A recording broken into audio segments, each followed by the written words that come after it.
नमस्कार दोस्तों, कैसे हो आप सब। तो आज एक कहानी बताने जा रही हूँ कि जब तक माँ बाप है तब तक ही मायका है। कहानी जैसे मैं आपको हमेशा बता रही हूँ कि reviewrevels@gmail.com इस पर आप अपनी कहानी भेजिए। जो भी कहानी मुझे अच्छी लगेगी, मेरे दिल को छू जाएगी। आपको इंग्लिश नहीं आता तो आप मराठी में एक पेज पर लिखिए, उसका फोटो निकाल कर सिर्फ ईमेल कर सकते हैं, वो भी मैं पढ़ लूंगी। आपकी कहानी अच्छी हो और सच्ची हो। तो आज की कहानी है मायका तब तक, माँ बाप जब तक। कहानी है एक बहुत ही गरीब मजदूर लड़की की। मुझे दो कहानियां पसंद आई थी, इसमें से मैंने सिर्फ एक ही कहानी चुनी, बट दूसरी का भाव मैं जरूर इसमें ऐड करूंगी, क्योंकि दूसरी जो लड़की है वो भी मायके का ही कहानी थी, बट उसमें एक फैमिली का एक रिचनेस था और मुझे हमेशा जमीन से जुड़े लोगों की कहानियां शेयर करने में ज्यादा मजा आता है। तो आइए कहानी शुरुआत करते हैं। और कहानी की जो कलाकारा है उसका नाम क्या रखें। जैसे हम हमेशा कुछ ना कुछ नाम रख देते हैं, इस बार मैं नाम रख रही हूँ, क्या नाम रखूं? सावित्री। चलिए, तो सावित्री नाम रखते हैं, क्योंकि ये जो कहानी है ये महाराष्ट्र से आई है और लास्ट टाइम मैंने जो कहानी आपको बताई थी वो राजस्थान की थी, एमपी की थी। तो जरूर आपको वक्त मिलेगा तो सुनिएगा बालिका वधू की कहानी भी। तो अभी मैं शुरू करने जा रही हूँ कहानी मायका तब तक, माँ बाप जब तक। तो कहानी में जो सावित्री है वो एक बहुत ही गरीब घर की मजदूर लड़की है, जिसकी 12-15 साल में शादी कर दी गई। आप इंडिया के किसी भी देश में चले, इंडिया के किसी भी सिटी में चले जाइएगा, आपको छोटे गांव में लड़कियों की शादी 15 या 16 साल में ही होती हुई दिखेगी। भले ही कितने भी कानून कायदे आ जाए, बट ये फैक्ट है। तो ये जो सावित्री है तिहाड़ी का काम करती है, मजदूर है, और अभी भी गांव में हर एक के पास मोबाइल की सुविधा नहीं है। अभी भी गांव में, छोटे गांव में फैमिली के एक ही मेंबर के पास मोबाइल रहता है और औरतों के पास रहता नहीं। तो ऐसे ही सावित्री एक बार काम कर रही थी और उसे मतलब ये न्यूज़ मिली कि उसकी माँ का आखिरी वक्त चल रहा है और माँ बस पानी पर है, 2 दिन हो गया, वो बोल रही है कि बेटी से मिलना है। तो सावित्री को जब यह बात पता चली किसी के थ्रू, उसका मन नहीं लगा। वो फिर घर चली गई अपना आधा काम छोड़कर। घर गई तो पति से बात हुई, सास ससुर से बात हुई, ननद से बात हुई, देवर से बात हुई। सबने कहा कि अभी तो है ना, पानी पे तो है, और 2 दिन रुक जाओ, थोड़ी 2-3 दिन की तिहाड़ी मिल जाएगी, तब चली जाना। सावित्री का मन नहीं था, फिर भी वो मान गई और दूसरे दिन जाकर मजदूरी का काम करने लगी। जो ईंट रहती है वो एक पर एक ऐसे रचते हुए सिर पर वो घमेला लेकर वो एक जगह से दूसरी जगह पर पहुंचाना, ये काम वह कर रही थी।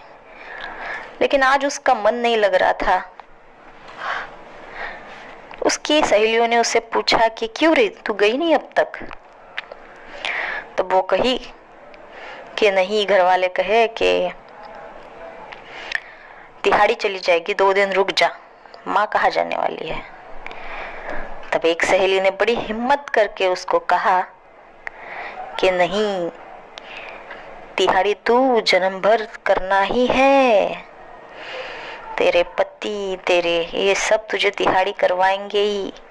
लेकिन अगर तू 2 दिन में माँ से मिलने नहीं गई, क्योंकि वो पानी पे है और सिर्फ यही बोल रही है कि बेटी से मिलना है, मतलब उसने अपनी जान जो है पकड़ के रखी है।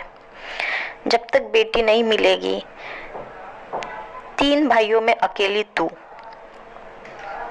तीनों बेटे उसके आंखों के सामने हैं, लेकिन 3 भाइयों में तू अकेली और सबसे छोटी।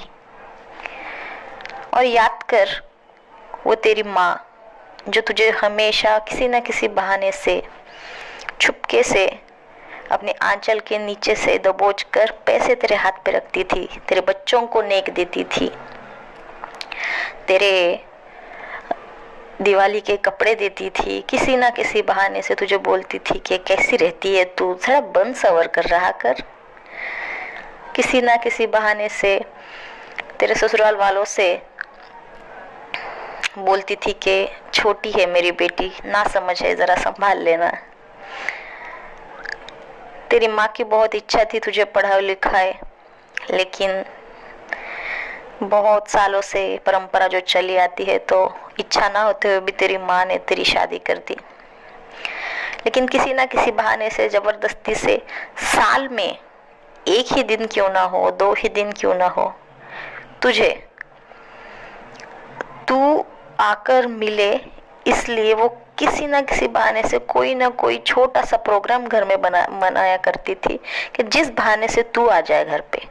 और साल में 1 दिन क्यों ना हो या 2 साल में 1 दिन क्यों ना हो, तुझे वो अपने आंखों से देख ले तो उसे चैन मिले।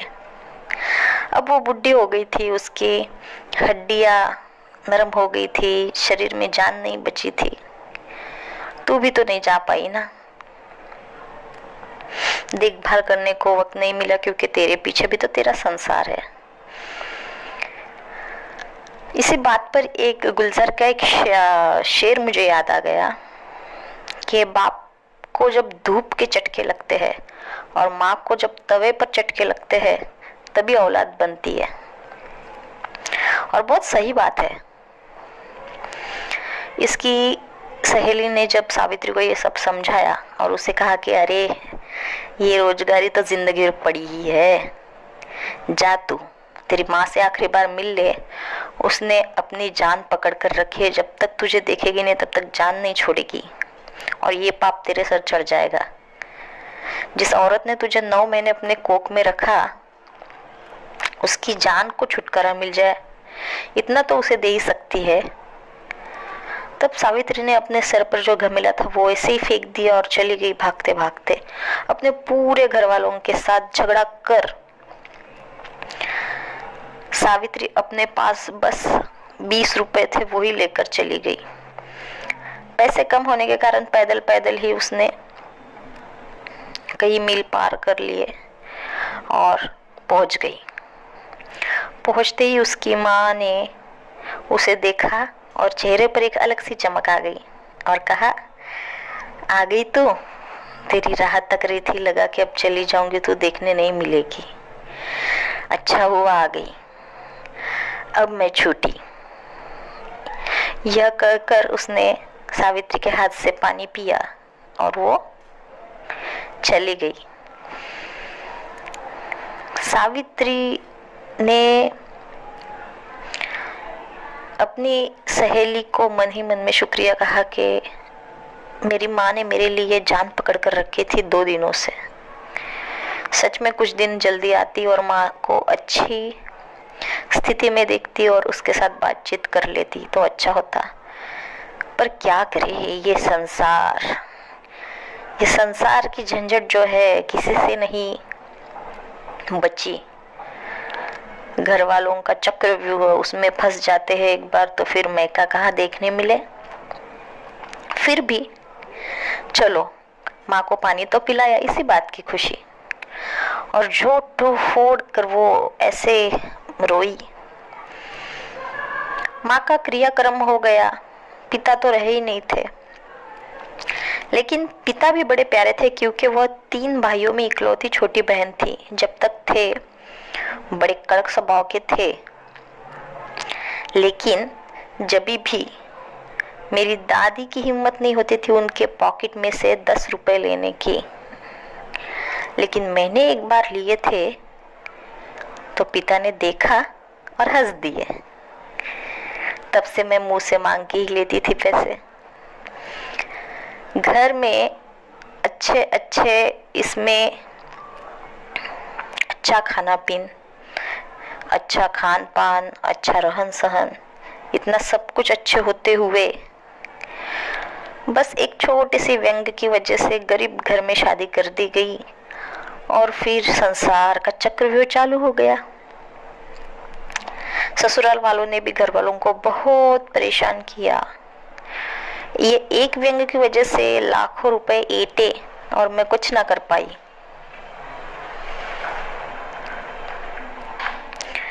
क्योंकि दहेज की प्रथा का तो सालों साल से चलता ही आ रहा है। यह समझकर जब तक तीनों भाइयों की शादी नहीं हुई थी तब तक ऐंठते रहे पैसे, जब तक शादी हो गई तब तक घर दार बना लिया था। अब 3 साल हो गए, 4 साल होने को आया, सावित्री को ना फोन ना चिट्ठी ना कुछ। सोचे कि जाऊं कि ना। वही सहेली जो बोल रही थी कि माँ से जाकर मिल के आ, उसी ने कहा कि 3 साल हो गए तू गई नहीं।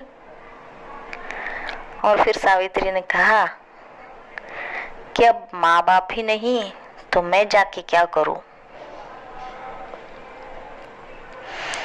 फिर भी सहेली ने कहा एक बार तो जाके आ।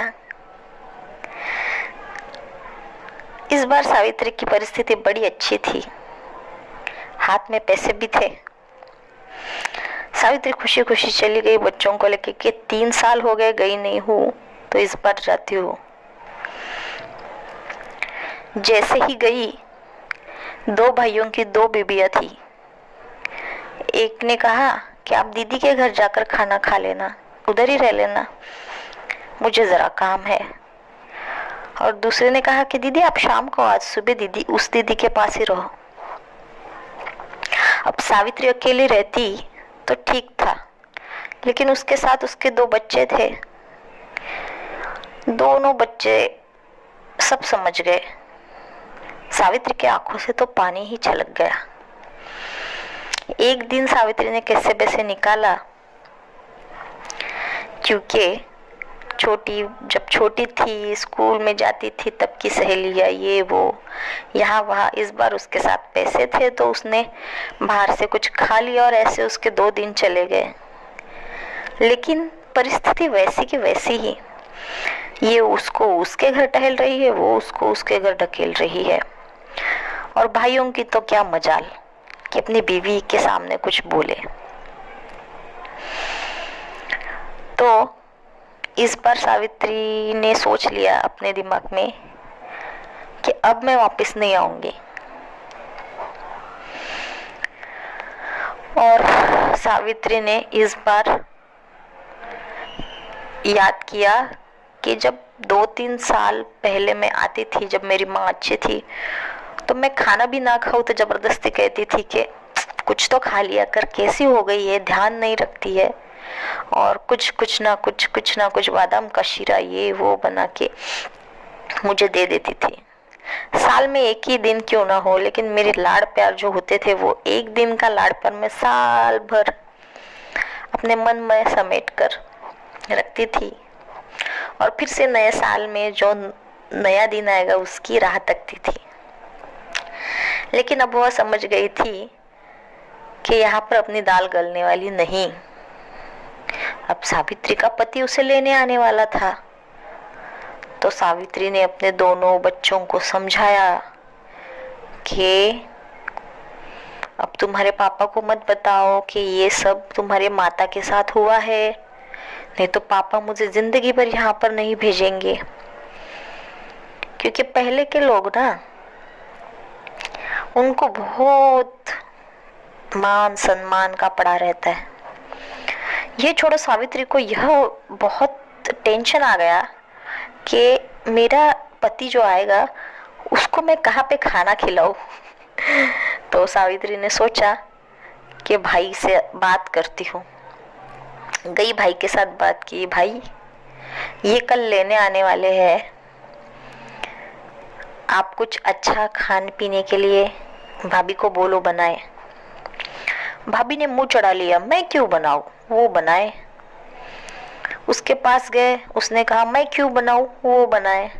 फिर सावित्री ने बोला मैं बना लेती हूँ, ये लो पैसे, आप जाओ लेकर आओ। और इस तरह से उस दिन खाना बना अच्छा।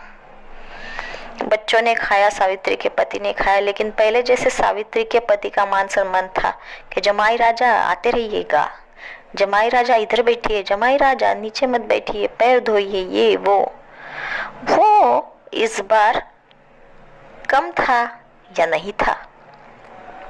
सावित्री समझ गई होगी, सावित्री का पति भी। जैसे ही घर से निकले, सबने खुशी से बाय बाय किया और जाकर जैसे ही बैठे बस में, सावित्री के पति ने कहा अब फिर मत आना।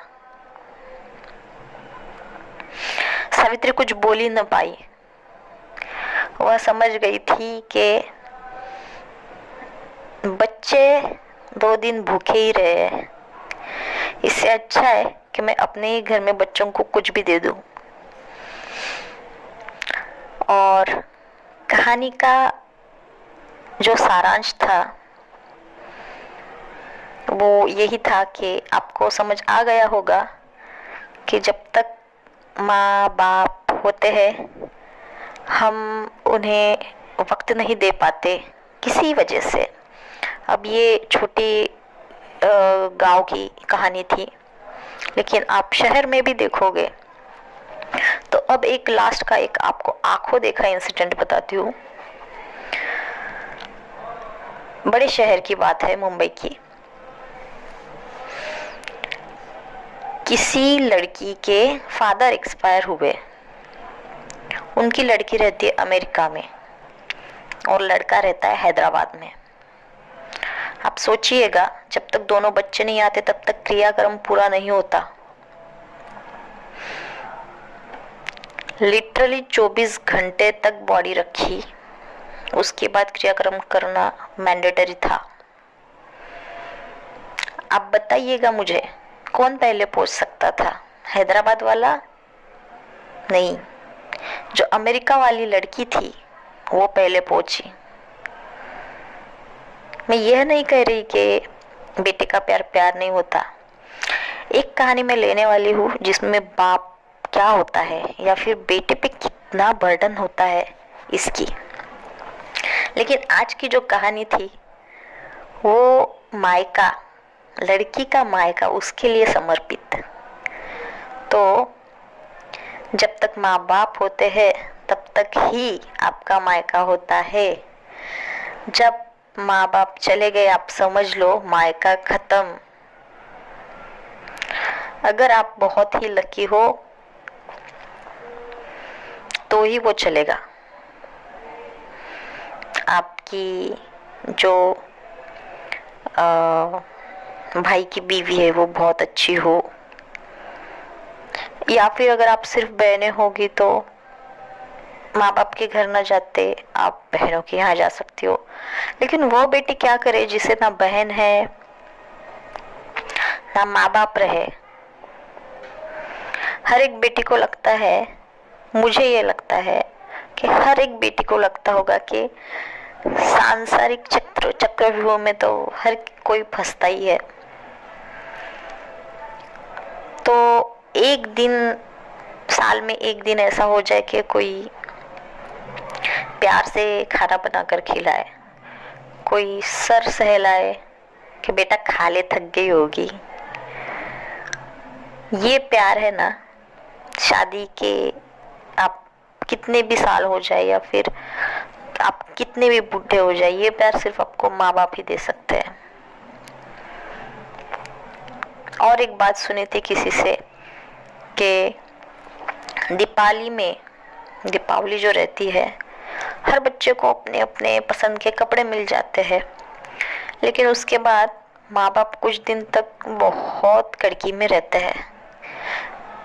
ये बात जब छोटे थे तब समझ नहीं आती थी, लेकिन अब पता चल रही है कि वो उस कपड़ों का ही इंतजाम करते थे और कुछ दिन फिर कड़की में ही रहते थे।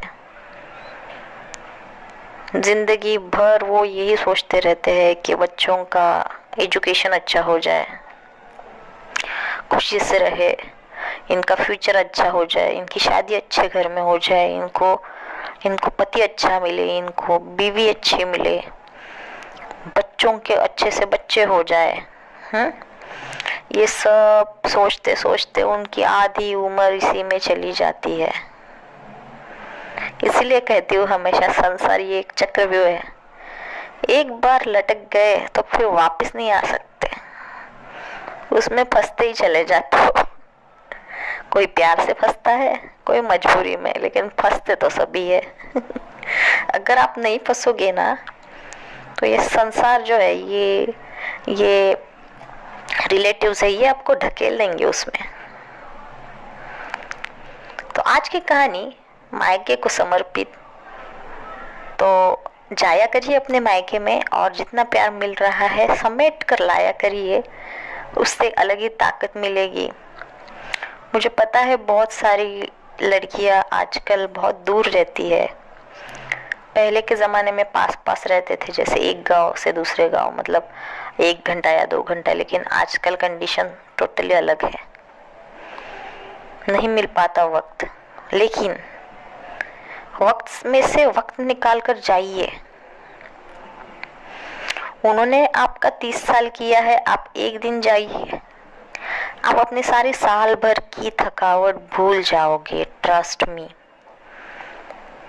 आप जब अपने मायके जाते हो तो सिर्फ माँ बाप नहीं मिलते, आपके चाचा चाची, बुआ, फूफा, आपके भाई बहन, ममेरी बहन, चचेरी बहन, आपकी स्कूल की लड़कियाँ, आपकी स्कूल की फ्रेंड्स, सब मिलती है। और वो एक जो रिफ्रेशमेंट होता है वो अलग ही। तो जाइए और मायके का मजा लीजिए।